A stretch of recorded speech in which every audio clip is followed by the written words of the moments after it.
కేసినేని నాని 2014-18 మధ్యలో రచ్చ చేసినటువంటి ఇష్యూ ఏదైతే ఉందో అది ఇంతకాలానికి ఇలా జ్ఞానోదయం అయింది. అది కుంభకోణం అన్నటువంటి విషయం. ఆ రోజున కేసినేని నానిని దొంగగా చూపించారు. అతను మిగతా ట్రావెల్ ఏజెన్సీల మీద పెత్తనం చేయడానికి ప్రయత్నిస్తున్నాడు అన్నటువంటి విధంగా ఆయన గురించి నెగిటివ్గా ప్రచారం చేశారు. అసలు విషయం ఏంటి? ఆంధ్రాలో బస్సు తిరుగుతుంది, రిజిస్ట్రేషన్ వేరే రాష్ట్రంలో ఉంటుంది.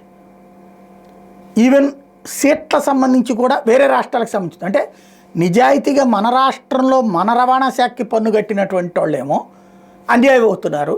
దానివల్ల బస్సులు మూసుకోవాల్సి వస్తుంది, నష్టపోవాల్సి వస్తుంది.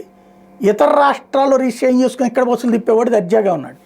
యాక్చువల్గా ఆంధ్రప్రదేశ్లో రిజిస్ట్రేషన్ ఛార్జీ 6 లక్షల రూపాయలు ఓ బస్సుకి ఏడాదికి వసూలు చేసేది.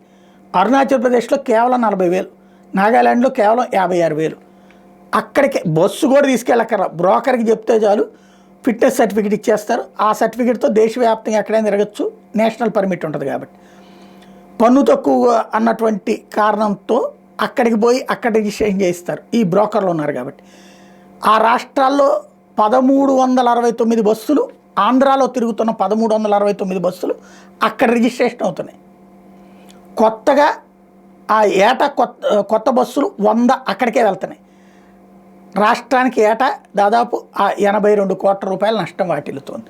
ఇది ఇప్పటికి తేల్చారనమాట. అప్పుడెప్పుడో కేసినేని నాని చెప్పినటువంటి అంశం. చివరికి ఆ కోపంతో తన ట్రావెల్ ఏజెన్సీనే మూసేసుకున్నటువంటి పరిస్థితి. కేసినేని ట్రావెల్స్ ఓ రకంగా చెప్పాలంటే ఆర్టీసీకి పోటీగా బస్ స్టాండ్ కూడా మెయింటైన్ చేసి వ్యవస్థ కుప్పకూలిపోయింది.